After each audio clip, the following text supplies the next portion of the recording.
Hello students, welcome to my channel Pratiksha with nursing डिकोर्स। तो चलिए आज हम देखते हैं कि एक हेल्थ एजुकेशन कैसे देते हैं और कम्युनिटी एरियाज एंड हॉस्पिटल्स में हेल्थ एजुकेशन किस टाइप से दिया जाता है एंड कैसे उसको लिखा जाता है। तो चलिए हम देखते हैं। एक सेकंड, इसको मैनेज करना पड़ेगा।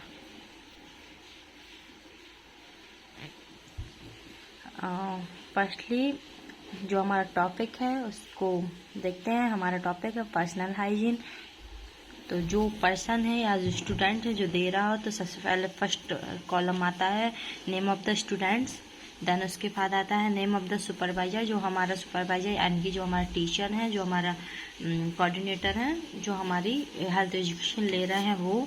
देन उसके बाद सब्जेक्ट हमारा क्या है, हम किस सब्जेक्ट के अकॉर्डिंग दे रहे हैं, वो हमारा आएगा नर्सिंग फाउंडेशन। बिकॉज हम फर्स्ट ईयर में है तो हम अभी नर्सिंग फाउंडेशन के अकॉर्डिंग हेल्थ एजुकेशन देंगे। देन उसके बाद आता है हमारा टॉपिक, हम किस बारे में जो हमारा टॉपिक है वो ये होता है कि हम किस बारे में किसी को हेल्थ एजुकेशन दे रहे हैं, किस बारे में बता रहे हैं।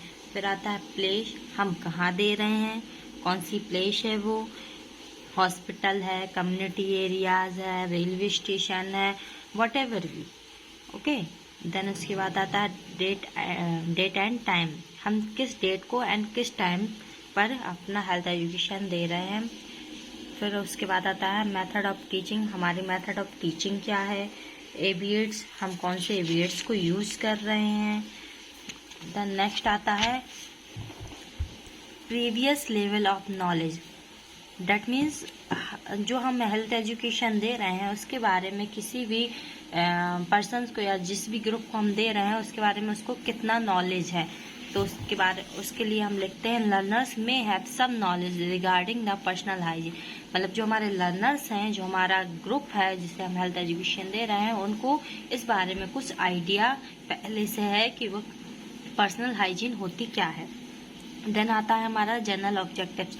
जनरल ऑब्जेक्टिव्स क्या होते हैं कि at the end of the health education, मतलब जब हम हेल्थ एजुकेशन फिनिश करेंगे तो जो हमारी ऑडियंस है, जो पब्लिक है, उनको नॉलेज मिला, audience will gain in depth knowledge about the personal hygiene. तो जो हमारा जनरल ऑब्जेक्टिव है, जो हमारा टारगेट है कि जो हम हेल्थ एजुकेशन दे रहे हैं वो हमारी ऑडियंस, जो हमारे लर्नर्स हैं, उनके लिए हेल्पफुल है कि नहीं और उनको समझ आया कि नहीं आया, इसमें हम ये लिखते हैं। देन उसके बाद आता है हमारे specific objective, this is the brain of health education. Specific objective is the brain of health education. इसमें हम क्या देखते हैं कि जो हमारे स्पेसिफिक ऑब्जेक्ट, इसका मतलब है कि स्टेप बाय स्टेप हम किस टाइप से हमारा हेल्थ एजुकेशन फिनिश करेंगे। तो फर्स्टली इसमें हम देखते हैं introduction of personal hygiene. Introduction of personal hygiene, ये हमारा टॉपिक है पर्सनल हाइजीन, इसका इंट्रोडक्शन है। अब इसका इंट्रोडक्शन हमको एक लेसन प्लान के थ्रू देना होता है, जिसमें हम कॉलम बनाते हैं, सीरियल नंबर, देन उसके बाद टाइम, स्पेसिफिक ऑब्जेक्टिव्स, जो हमारा कंटेन है उसका इंट्रोडक्शन, देन हमने कौन सा एबीएड्स यूज किया है वो एबीएड्स, फिर हमारी एक्टिविटीज़ क्या थी, हमने किस मेथड से अपना हेल्थ एजुकेशन कन्वे किया, तो उसके लिए हम लिखेंगे lecture method, and then evaluation. जितना भी हमारा टॉपिक था, जो भी हमने दिया, उसका end of the time evaluation क्या निकला, तो वो ये था कि क्लाइंट में understand the introduction about personal hygiene. जो भी हमने पेशेंट को पर्सनल हाइजीन के बारे में बताया, किसी भी पर्सन या किसी भी ग्रुप को पर्सनल हाइजीन के बारे में बताया, वो उसके लिए अंडरस्टैंडेबल था, यानी वो एबल था उसको समझने के लिए। देन हम देखते हैं कि हमने हमारे इंट्रोडक्शन में क्या लिखा। तो personal hygiene are the behaviour that must practise in daily life starting from the morning to sleep. जो पर्सनल हाइजीन है वो हमारी डेली लाइफ की एक एक्टिविटीज़ है, जो हमारे सुबह उठने से, यानी कि मॉर्निंग टू स्लीप, सुबह उठने से रात सोने तक की जो एक्टिविटीज़ है उसको हम पर्सनल हाइजीन कहते हैं। इसमें हम क्या करेंगे, सुबह उठ के हमने ब्रश किया, देन उसके बाद हमने बाथ लिया, after the eating and before the eating hand washing, है ना, बॉडी हेयर जो भी है, हमने जितना भी जो कुछ भी एक्टिविटीज हम करते हैं हमारी क्लीनलीनेस के लिए, हमारी पर्सनल हेल्थ के लिए, वो सब पर्सनल हाइजीन के अंदर ही आता है। द नेक्स्ट हमारा स्पेसिफिक टॉपिक होगा या स्पेसिफिक ऑब्जेक्टिव होगा डेफिनेशन। तो डेफिनेशन क्या होगी हमारी? डेफिनेशन होगी कि पर्सनल हाइजीन में be describe as the principle of maintaining cleanliness and grooming of the external body. जो पर्सनल हाइजीन है वो हमारे एक डिस्क्राइब करती है क्लीनलीनेस के प्रिंसिपल को, मतलब कि जो हमारी बॉडी की क्लीनलीनेस है या ग्रूमिंग है, हम अपनी बॉडी को हेल्थी रखने के लिए जो भी क्लीनलीनेस करते हैं या ग्रूमिंग करते हैं हमारी बॉडी की, वो हमारी पर्सनल हाइजीन। सेम इसमें भी यही रहेगा कि हमने एबीएट्स फ्लिप चार्ट को यूज किया, फिर हमने जो हमारी टीचर लर्निंग एक्टिविटी थी वो लेक्चर मेथड थी, और end of the health education हमारा एवेल्युएशन निकला कि पेशेंट अंडरस्टैंडेबल था। नेक्स्ट है types of the personal hygiene. कौन कौन से टाइप्स होते हैं पर्सनल हाइजीन्स के, सबको पता होगा। पर्सनल हाइजीन के जो टॉपिक्स हैं या टाइप्स हैं वो कौन कौन से होते हैं।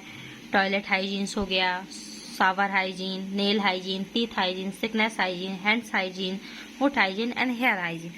Okay, same as it is जो हमारा पहले था वो इसमें भी था, एवियर्स वगैरह का, ये चेंज नहीं होगा क्योंकि हमने एक ही इसको यूज किया है। इसमें आप कुछ और भी यूज कर सकते हैं, जैसे कि हमने फ्लिप चार्ट यूज किया, आप इसमें कुछ और फ्लैश कार्ड या फिर कोई भी पीपीटी जो भी आपको अवेलेबल हो उस टाइम पे आप यूज कर सकते हैं, या फिर जो आपके मतलब आपको हेल्पफुल लगे वो चीज़ आपको यूज करनी है। ओके, देन नेक्स्ट आता है causes of bad poor hygiene. जो हमारे कॉजेस हैं पुअर हाइजीन के वो कौन कौन से हो सकते हैं? तो पुअर हाइजीन के कॉजेस सिंपली हैं कि हम अनसेफ ड्रिंकिंग वाटर करते हैं, जो हमारा पानी है वो सेफ नहीं होगा, हाई डेंसिटी लिविंग मतलब कि ओवर क्राउडिंग एरिया में लिविंग करते हैं, लैक ऑफ एजुकेशन, अगर एजुकेशन की लैक ऑफ है मतलब कि उनको प्रॉपर नॉलेज नहीं है कि पर्सनल हाइजीन कितनी ज़रूरी है, तो उसके वजह से भी होगा। And then increase health issues, इस जो भी हेल्थ इश्यूज है लाइक किसी को कफ एंड कोल्ड है, कोई अदर कम्युनिकेबल डिसीज है, उसके वजह से भी, ठीक है। डिक्रीज इन स्कूलिंग की कमी की वजह से भी, क्योंकि अगर नॉलेज ही नहीं होगा तो कैसे पता होगा कि पर्सनल हाइजीन कितनी इम्पॉर्टेंट है, ठीक है। देन नेक्स्ट आता है हमारा मैनेजमेंट ऑफ पर्सनल हाइजीन। अब हम इसको मैनेज कैसे करते हैं? हमने कॉज देख लिए, हमने सिम्टम्स देख लिए, हमने उसका इंट्रोडक्शन देख लिया, अब मेन आता है इसका हमें मैनेजमेंट कैसे करना है। तो मैनेज हम इसको कैसे करेंगे? सिंपल सी बात है, मैनेज हम इसको तभी कर पाएंगे जहाँ अपनी पर्सनल हाइजीन को मेंटेन करके रखेंगे। Like cleaning of your body everyday, हमें रोज सुबह उठना है, अपना ब्रशिंग करनी है, बाथिंग लेनी है ना, हेयर कॉम करना है, everything is important for our personal hygiene। तो है ना, washing your hands with soap water after going the toilet, ठीक है।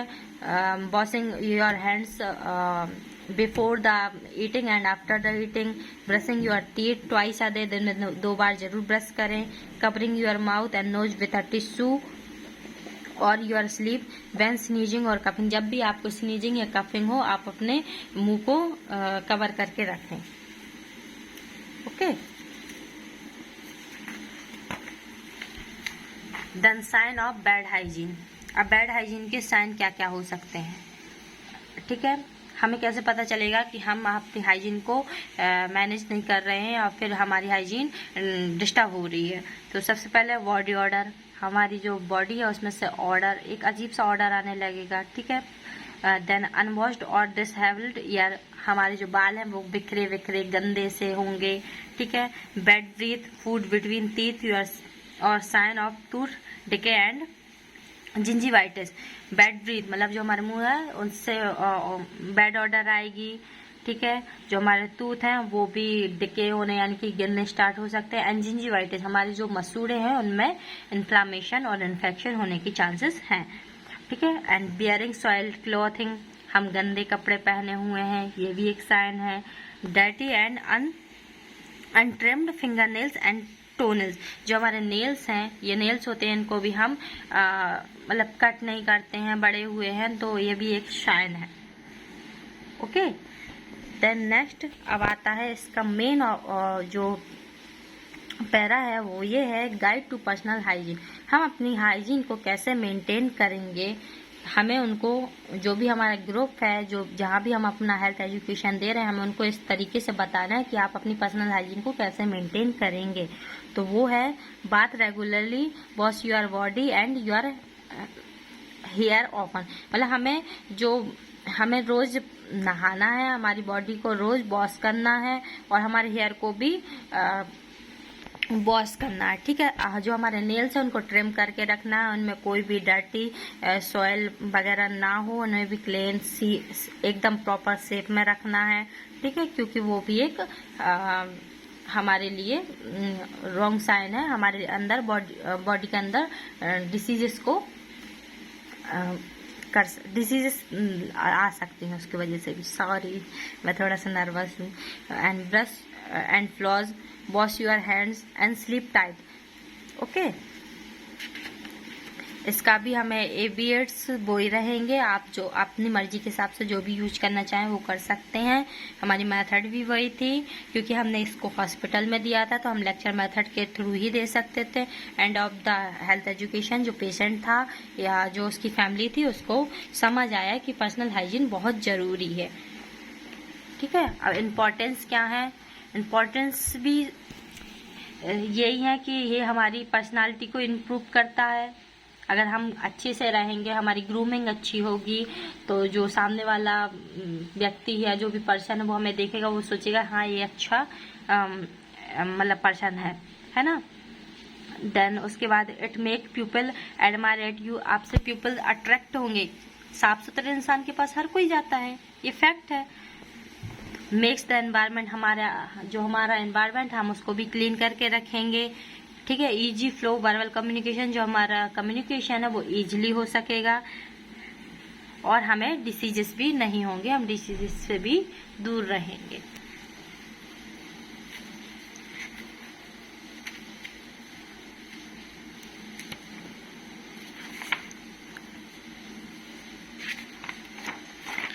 देन नेक्स्ट है सेम व्यक्तिगत स्वच्छता, क्योंकि हमने ये हेल्थ एजुकेशन हमारे हॉस्पिटल में दिया था और ज़रूरी नहीं कि मतलब जहाँ भी हम हेल्थ एजुकेशन दे रहे हैं वो पर्सन या वो ग्रुप एबल हो हमारी इंग्लिश लैंग्वेज को समझने के लिए। तो हमारे टारगेट या हमारा ये गोल होना चाहिए कि जो भी हम हेल्थ एजुकेशन दे रहे हैं वो हमारे पेशेंट, हमारी ग्रुप या पर्सन या जो भी फैमिली है उसको समझ आए कि हम क्या समझाना उसको चाह रहे हैं। तो उसके लिए हमें उसके अकॉर्डिंग लैंग्वेज यूज करनी चाहिए, according to place, according to area, according to village. और अगर आपको वो लैंग्वेज नहीं आती है तो सिंपली है कि हम उसको हिंदी में दे सकें। हिंदी सबके लिए अंडरस्टैंडेबल लैंग्वेज है, वो सब समझते हैं, तो उसको हम हिंदी के थ्रू ही समझाएंगे। ये हमारा हिंदी का वो है।